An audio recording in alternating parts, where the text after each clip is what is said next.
दोस्तों, स्वागत है आपका मेरे YouTube चैनल इंग्लिश बाबू पर। और आज मैं फिर हाजिर हूँ आपके साथ एक नई स्टोरी लेकर। और दोस्तों, आज जो स्टोरी मैं आपके लिए लेकर आया हूँ ये विक्रम बेताल की सीरीज़ से ली गई कहानी है। बहुत ही मज़ेदार, बहुत ही बढ़िया, अच्छे मॉरल के साथ ये कहानी है। सुनकर आपको बहुत मज़ा आएगा। उसके अलावा आज की स्टोरी में आपको कुछ नए इंग्लिश के वर्ड मीनिंग सीखने को मिलेंगे, उनकी करेक्ट प्रोनाउंसिएशन के बारे में पता चलेगा। और हमेशा की तरह जो इसका ग्रामर का पार्ट है उसे बिल्कुल डिटेल में कवर करेंगे, तो एक एक स्ट्रक्चर को आप बहुत आसानी से सीख पाएंगे। तो चलिए दोस्तों, आज की इस कहानी को हम शुरू करते हैं। और सबसे पहले कहानी का टाइटल देखते हैं। कहानी का टाइटल है विजडम ऑफ गोफन। क्या मतलब हुआ दोस्तों? विजडम एक नाउन है जिसका मतलब होता है बुद्धिमानी, और ये गोफन है, ये किसी का नाम है, तो क्या अर्थ हुआ? विजडम ऑफ गोफन, गोफन की बुद्धिमानी। तो दोस्तों, ये आज की इस कहानी का टाइटल है, शीर्षक है। और अब मैं इसे पढ़ना शुरू करता हूँ। आपसे रिक्वेस्ट है आप कहानी को बिल्कुल ध्यान से सुने। और यदि आज की स्टोरी में आपको कोई नया वर्ड या फिर ग्रामर का नया स्ट्रक्चर देखने को मिले तो आप उसे नोट भी ज़रूर करें। तो चलिए इसको शुरू करते हैं। Once again Vikram took Betal in his control and started one more journey towards the ascetic who waited for him on the river bank। क्या मतलब हुआ दोस्तों? ये जो वाक्य है ये पास्ट इंडेफिनिट का अफर्मेटिव वाक्य है जहाँ वर्ब की सेकंड फॉर्म का यूज़ किया जाता है। टेक मतलब लेना, सेकंड फॉर्म में टुक। क्या अर्थ हुआ? वंस अगेन, वंस अगेन मतलब फिर दोबारा। विक्रम टुक बेताल इन हिज कंट्रोल मतलब विक्रम ने बेताल को अपने कंट्रोल में, मतलब कि अपने नियंत्रण में ले लिया। And started one more journey, और एक और यात्रा को शुरू किया। Towards the ascetic. दोस्तों, एसेटिक का मतलब होता है सन्यासी, साधु, साधु की तरफ, या कह सकते हैं सन्यासी की तरफ उन्होंने अपनी एक और यात्रा को शुरू किया। Who waited for him, जो इंतज़ार कर रहे थे उनका। ऑन द रिवर बैंक, नदी के किनारे पर। Betal let a new story out of his bag, और जो बेताल था उसने अपने बैग से, अपने थैले से एक नई स्टोरी को उसने शुरू होने दिया। चलिए अब यहाँ से देखते हैं और यहाँ से हमें कहानी पता लगी क्या कहानी है। Once upon a time a Brahmin named Vishal Dutt had 4 sons। क्या मतलब हुआ दोस्तों? ये जो वाक्य है ये हमारा पास्ट का पजेसिव वाक्य है। पजेसिव का मतलब होता है जब हम कोई ऐसा वाक्य बनाते हैं जहां हम ये दर्शाना चाहते हैं कि पास्ट में किसी के पास कुछ था, तो इस तरह का जो वाक्य है वो पास्ट का पजेसिव वाक्य कहलाता है, जहाँ हैड का यूज़ हेल्पिंग वर्ब के रूप में किया जाता है और साथ में नाउन को या फिर जो एडजेक्टिव है उसे लेके वाक्य को बनाया जाता है। तो यहाँ पर हैड का यूज़ हेल्पिंग वर्ब के रूप में किया गया। तो क्या अर्थ हुआ? वंस अपॉन अ टाइम, एक समय की बात है। आ ब्राह्मण नेम्ड विशाल दत्त, एक ब्राह्मण नेम्ड विशाल दत्त, एक विशाल दत्त नाम का ब्राह्मण के पास हैड 4 सन्स। तो इस पूरी लाइन का क्या अर्थ हुआ कि एक समय की बात है, एक विशाल दत्त नाम के ब्राह्मण के 4 बेटे थे। His 3 elder sons were man of letters. दोस्तों, मैन ऑफ लेटर एक तरह का फ्रेज़ है जिसका मतलब होता है पढ़ा लिखा शिक्षित आदमी को मैन ऑफ लेटर कहा जाता है। तो क्या अर्थ हुआ? हिज 3 एल्डर सन्स मतलब उसके 3 एल्डर मतलब बड़े, उसके 3 बड़े बेटे वर मैन ऑफ लेटर्स, वो शिक्षित थे। बट लेकिन द यंगेस्ट वन, यंगेस्ट का मतलब होता है सबसे छोटा, लेकिन जो सबसे छोटा था वॉज इलिटरेट। इलिटरेट मतलब कि वो अनपढ़ था, अशिक्षित था। And a thick head, thick head का मतलब होता है मोटी बुद्धि का, ये एडजेक्टिव। एंड थिक हेड, और वो मोटी बुद्धि का था, यह कह सकते हैं मंद बुद्धि था। The father just used to call him Gophan which stood for good for nothing. और यूज टू का प्रयोग यहाँ किया गया है। यूज टू का प्रयोग पास्ट की किसी भी आदत को दिखाने के लिए किया जाता है, साथ में फर्स्ट फॉर्म लगाई गई है। तो क्या अर्थ हुआ? The father just use to call him गोफन, जो उसके पिता थे वो उसे गोफन पुकारते थे, बोला गोफन पुकारते थे। Which stood for good for nothing, जिसका मतलब होता है गुड फॉर नथिंग मतलब किसी भी काम का नहीं।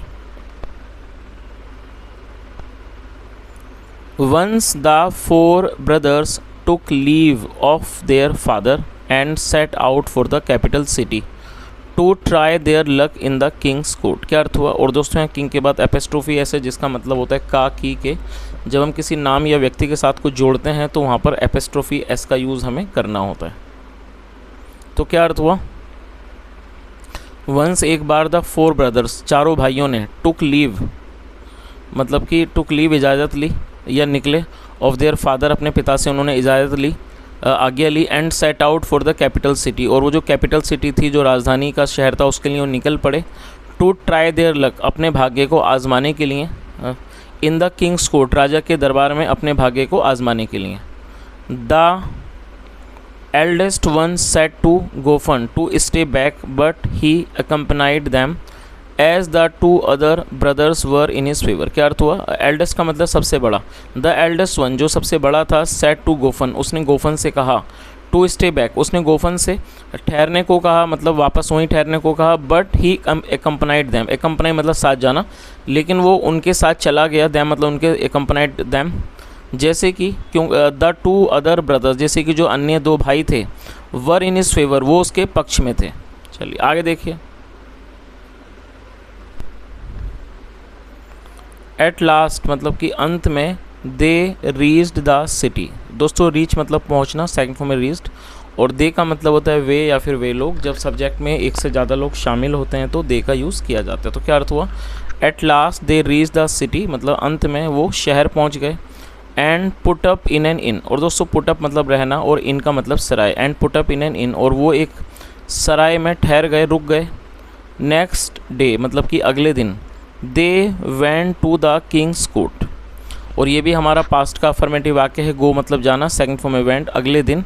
दे went to the king's court, वे लोग या कह सकते हैं वे राजा के दरबार में गए। The brothers paid obeisance to the king, और जो भाई थे, paid obeisance to the king, उन्होंने राजा को आदर प्रकट किया। एंड रिवील मतलब खुलासा करना, और उन्होंने खुलासा किया दैट दे नीडेड जॉब्स, कि दे नीडेड जॉब्स मतलब कि उन्हें नौकरियों की ज़रूरत है। इन द कोर्ट दरबार में। What are you qualified for, qualified का मतलब होता है शैक्षणिक योग्यता, उसे क्वालिफिकेशन भी कहा जाता है, और ये क्वालिफाइड एडजेक्टिव है। What are you qualified for मतलब कि क्या आपकी शैक्षणिक योग्यता है। द किंग आस्क्ड, राजा ने पूछा। आर लॉर्ड मतलब कि हमारे महाराज। थ्रू लर्निंग एंड पेनेंस, दोस्तों पेनेंस का मतलब होता है तपस्या। थ्रू लर्निंग एंड पेनेंस मतलब कि लर्निंग का मतलब होता है कोई सीखना, कोई भी चीज़, उसे लर्निंग कहा जाता है, पढ़ाई लिखाई। मतलब थ्रू लर्निंग मतलब पढ़ाई लिखाई और अध्ययन, एंड पेनेंस और तपस्या। We have acquired, through learning and penance we have acquired many powers. तो उन्होंने क्या कहा कि अध्ययन और तपस्या के माध्यम से we have acquired many powers, हमने कई सारी पावर्स को, कई सारी शक्तियों को अर्जित किया है। एक्वायर का मतलब होता है हासिल करना, अर्जित करना, और ये हमारा प्रेजेंट परफेक्ट का वाक्य है जहाँ पर हैज़ या हैव के साथ वर्ब की थर्ड फॉर्म का यूज़ किया जाता है। तो उन्होंने क्या जवाब दिया कि महाराज कि अध्ययन और तपस्या के माध्यम से हमने कई शक्तियों को अर्जित किया है। We can bring the dead to life, मतलब हम मरे हुओं को जीवित कर सकते हैं, मरे हुए को, मृत को जीवित कर सकते हैं। द ब्रदर्स क्लेम्ड, भाइयों ने दावा किया। क्लेम मतलब दावा करना। Have you ever done it, और दोस्तों ये जो वाक्य है ये प्रेजेंट परफेक्ट का ही इंट्रोगेटिव सेंटेंस है, और जब हम प्रेजेंट परफेक्ट में कोई भी इंट्रोगेटिव का वाक्य बनाते हैं तो वहाँ पर हैज़ या हैव का यूज़ पहले किया जाता है, फिर सब्जेक्ट फिर वर्ब की थर्ड फॉर्म लगाई जाती है, और यहाँ एवर का यूज़ किया गया। एवर का मतलब होता है कभी। तो क्या अर्थ हुआ? Have you ever done it, क्या तुमने कभी ऐसा किया है। आगे देखिए।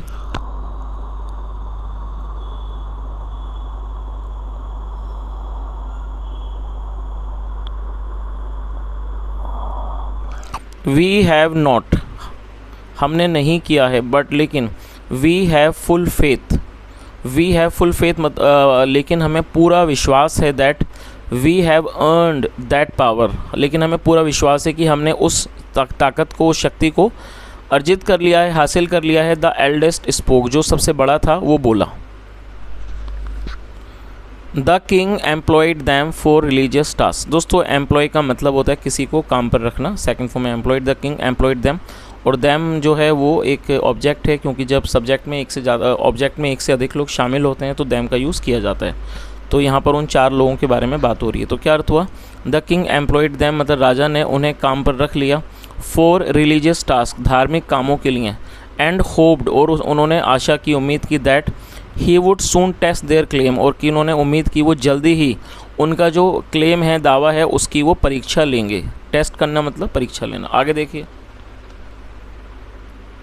The king they serve the king for a long time without getting chance to demonstrate their power. क्या अर्थ हुआ दोस्तों, सर्व का मतलब होता है सेवा करना। This serve the king for a long time, उन्होंने राजा की लंबे समय तक सेवा की, without getting chance to demonstrate their power, और डेमोन्स्ट्रेट का मतलब प्रदर्शन, मतलब कि without getting chance to demonstrate their power, अपनी शक्तियों को प्रदर्शित करने का मौका मिले बिना उन्होंने राजा की लंबे समय तक क्या करा, सेवा की। They had earned good money through their salaries, और दोस्तों यहाँ हैड के साथ थर्ड फॉर्म लगाई गई है, तो ये पास्ट परफेक्ट का वाक्य है। हैड के साथ जब थर्ड फॉर्म आती है तो वो पास्ट परफेक्ट का वाक्य कहलाता है। अर्न का मतलब कमाना, थर्ड फॉर्म है अर्न। तो क्या अर्थ हुआ, they had earn good money through their salaries, मतलब उन्होंने अपनी तनख्वाह या कह सकते हैं अपने वेतन के माध्यम से बहुत सारे पैसे कमा लिए थे, बहुत पैसे कमा लिए थे। Now they wanted to meet their parents, और दोस्तों ये भी पास्ट का अफर्मेटिव वाक्य है जहाँ 2 वर्ब का प्रयोग किया गया है। और आप ये चीज़ हमेशा समझें, जब आप 2 वर्ब का प्रयोग करना चाहते हैं तो पहली वर्ब के बाद आपको टू लगाना होता है, और टू के बाद हमेशा ही वर्ब की फर्स्ट फॉर्म आती है, और ये वांट की सेकंड फॉर्म है वांटेड। नाउ अब they wanted to meet their parents, अब वे मतलब, और ये जो दे है इसका मतलब वे या वे लोग, सबके बारे में बात हो रही है। अब वे लोग या कह सकते हैं अब वे अपने माता पिता से, पेरेंट्स से मिलना चाहते थे। The brothers requested the king, भाइयों ने राजा से अनुरोध किया, टू ग्रांट देम लीव, कि वो उन्हें छुट्टी दें, फॉर ए पीरियड, एक समय के लिए उनको वो छुट्टी दें। द किंग अग्रीड, अग्री मतलब सहमत होना, जो राजा थे वो सहमत हो गए। एंड सेड, और कहा, दैट की he would call them when required, कि वो उनको बुला लेंगे व्हेन रिक्वायर्ड, जब ज़रूरत होगी। चलिए आगे देखिए, the 4 happily set out for their home, happily मतलब खुशी खुशी, और सेट आउट मतलब निकलना। The 4 happily set out for their home मतलब चारों खुशी खुशी अपने घर के लिए निकल पड़े। While they were passing through a jungle they saw carcass of a lion. दोस्तों ये जो वाक्य है ये पास्ट कॉन्टिन्यूस का वाक्य है जहाँ वॉज वर्ब के साथ फोर्थ फॉर्म लगाई जाती है, और आप इस चीज़ को भी नोट कर लीजिए। पास थ्रू का मतलब होता है कहीं से होकर गुजरना, और यहाँ पे एक और वर्ड है, मैं चाहूँगा आप इसे भी नोट कर लें, CARCASS, कार्कस। कार्कस का मतलब होता है किसी पशु का शव, पशु के शव को मतलब जानवर की लाश को कार्कस कहा जाता है, आप इसे नोट कर लीजिए। तो क्या अर्थ हुआ, while they were passing through a jungle मतलब जब वो एक जंगल से होकर गुजर रहे थे। दे सो अ कार्कस ऑफ ए लॉइन, उन्होंने एक लॉइन की मतलब एक बाघ की, उन्होंने एक बाघ का शव देखा, लाश देखी। वन ब्रदर सेड, एक भाई ने कहा, let us bring this lion to life, चलो आओ हम इस लॉइन को, बाघ को हम जीवित करते हैं। वी विल नो, हमें पता चलेगा, if we have really mastered the para powers to do it. और दोस्तों पैरा पावर का मतलब होता है अलौकिक शक्तियाँ। तो उसने क्या कहा, let us bring this lion to life, चलो आओ हम इस शेर को जीवित करते हैं। We will know if we have really mastered the para power to do it, हमें पता चल जाएगा कि क्या वास्तव में हमने अलौकिक शक्तियों में दक्षता हासिल कर ली है। मास्टर्ड का मतलब तो दक्षता हासिल करना। अदर्स अग्रीड, जो दूसरे थे वो सहमत हो गए, विद हिम, उससे वो सहमत हो गए। One brother put all the bones in the required position, जो एक भाई था उसने सारी बोन्स को, हड्डियों को जो आवश्यक पोजीशन थी उसके अंदर उसको रख दिया। Second brother add flash, flash का मतलब मांस, जो दूसरा भाई था ऐड फ्लैश, उसने मांस को जोड़ दिया। एंड स्किन, और जो खाल थी, त्वचा थी, उसको जोड़ दिया। विद हिज पावर, अपनी ताकत से, शक्ति से। Third brother put life in the lion body, और जो तीसरा भाई था उसने उस बाघ की बॉडी में, शेर के शरीर में जान डाल दी। The lion rose up with a roar, और जो शेर था वो एक दहाड़ के साथ खड़ा हुआ। राइज मतलब खड़ा होना, सेकंड फॉर्म रोज, उठा मतलब एक दहाड़ के साथ वो उठा। द यंगेस्ट गोफन स्क्रीम, जो सबसे छोटा वाला था गोफन, स्क्रीम्ड, वो चिल्लाया। और दोस्तों आप इस वर्ड को नोट कर लीजिए, स्क्रीम मतलब चिल्लाना, थर्ड फॉर्म स्क्रीम, जो सबसे छोटा था वो चिल्लाया। Get up on the tree brothers, की भाइयों पेड़ पर चढ़ जाओ। All the brothers climb the tree like monkeys, जो तीनों ऑल द ब्रदर्स मतलब जो सारे भाई थे, क्लाइम मतलब चढ़ना, second form climb, all the brothers climb the tree like monkeys, जो सारे भाई थे वो पेड़ पर बंदरों की तरह चढ़ गए। The lion waited under the tree, जो शेर था वेटेड अंडर ट्री, उसने पेड़ के नीचे इंतज़ार किया। हंग्रीली मतलब कि भूखा रहकर उसने इंतज़ार किया पेड़ के नीचे। Now the brothers repented for bringing the lion to life, और दोस्तों रिपेंट का मतलब होता है पछताना। अब जो भाई थे वो पछताए किस चीज़ के लिए? For bringing the lion to life, मतलब उस शेर को जीवित करने के लिए वो उस बात पर पछताए। मीन वाइल, इस दौरान, the Kings daughter had suddenly died, और दोस्तों यहाँ हैड के साथ थर्ड फॉर्म का यूज़ किया गया। ये भी पास्ट परफेक्ट का वाक्य है, आप इसकी वर्ब को नोट कर लीजिए। डाई का मतलब मृत्यु होना, मरना, और ये और इसकी थर्ड फॉर्म है डाइड, और सडनली मतलब अचानक। तो इस लाइन का क्या अर्थ हुआ? Mean while. मीन वाइल का मतलब होता है इस दौरान। Mean while the Kings daughter had suddenly died, मतलब इस दौरान राजा की बेटी अचानक मर गई थी, मर चुकी थी।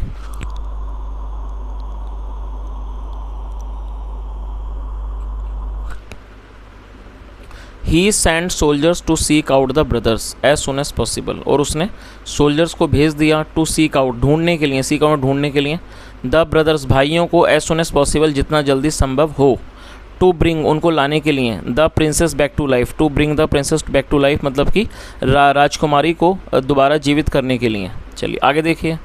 The soldiers came and killed the lion, जो सोल्जर्स थे, सिपाही थे, केम वो आए, एंड किल्ड द लॉइन, और उन्होंने शेर को मार दिया।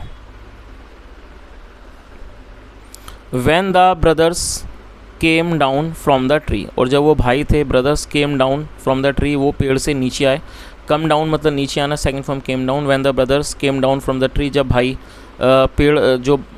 पेड़ से नीचे आए। the king's message was given to them, Kings message मतलब जो राजा का संदेश था was given to them। और दोस्तों देखिए यहाँ was के साथ थर्ड फॉर्म का यूज़ किया गया।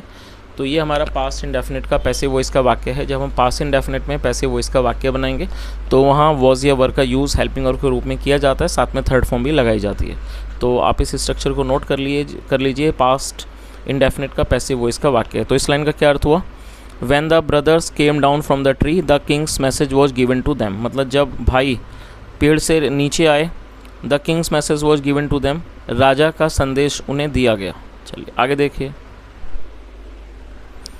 सो इसलिए दे वेंट बैक, और गो बैक की सेकंड फॉर्म में वेंट बैक मतलब वापस जाना। सो इसलिए दे वेंट बैक मतलब वह वापस गए, and really revived the princess. और दोस्तों आप इस वर्ड को नोट कर लीजिए। रिवाइव का मतलब होता है पुनः जीवित करना किसी को, उसे रिवाइव कहा जाता है, सेकंड फॉर्म में रिवाइव। तो इस पूरी लाइन का क्या अर्थ हुआ? So they went back and really revived the princess to the joy of the king, मतलब कि इसलिए वो दो वापस गए और उन्होंने वास्तव में प्रिंसेस को मतलब कि राजकुमारी को पुनर्जीवित किया, जीवित कर दिया, to the joy of the king, राजा की खुशी के। बेताल सेड, बेताल ने कहा, दैट्स द स्टोरी, ये कहानी है, दैट इज़ द स्टोरी, ये कहानी है। The youngest may be an idiot, कि जो यंगेस्ट था शायद वो एक मूर्ख होगा, शायद वो मूर्ख है। But he saved the lives of his brothers, लेकिन उसने अपने भाइयों के जीवन को बचाया। बाय बेसिक कॉमन सेंस, एक बेसिक कॉमन सेंस मतलब एक व्यवहारिक बुद्धि के साथ। Tell out of the other three who did the most stupid thing, मतलब इस बारे में बताओ, out of the other three, उन तीनों के बारे में। Who did the most stupid thing, जिसने सबसे ज़्यादा मूर्खतापूर्ण कार्य को किया। दैट्स इजी, ये आसान है Betal. It was the third brother, ये मतलब कि वो तीसरा भाई था। Who put life in the lion's body, जिसने शेर के शरीर में प्राण डाले मतलब कि जान डाली। बेताल हैड वंस मोर फोर्स, इस मतलब बेताल ने फिर एक बार उसे फोर्स विक्रम को फोर्स किया था, मतलब उस पर दबाव बनाया था, टू स्पीक बोलने का, स्पीक आउट मतलब बोलने का। एज ए रिजल्ट परिणाम स्वरूप he flew back to his tree, वो अपने पेड़ पर उड़कर चला गया।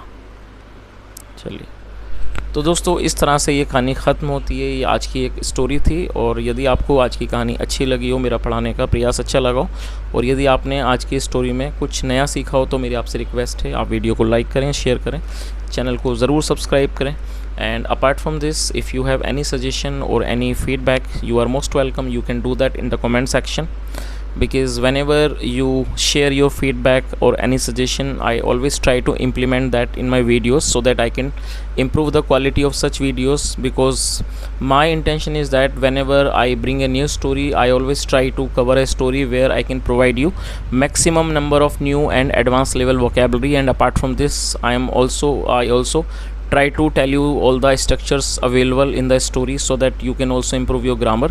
So that is the thing. So, and as I told you that your feedback and suggestions are always admired by me, and I always request you to share your feedback and your valuable suggestions, because your suggestions are very helpful for me to improve this quality, because you are the one who can tell me that what type of content you like. So that is the reason I always request you that whenever you want to say anything or you want to share your suggestions, you are most welcome. Because when you provide me any type of suggestion, I will just consider that, and I always try to implement that. Thank you so much for listening. Have a nice day, and bye.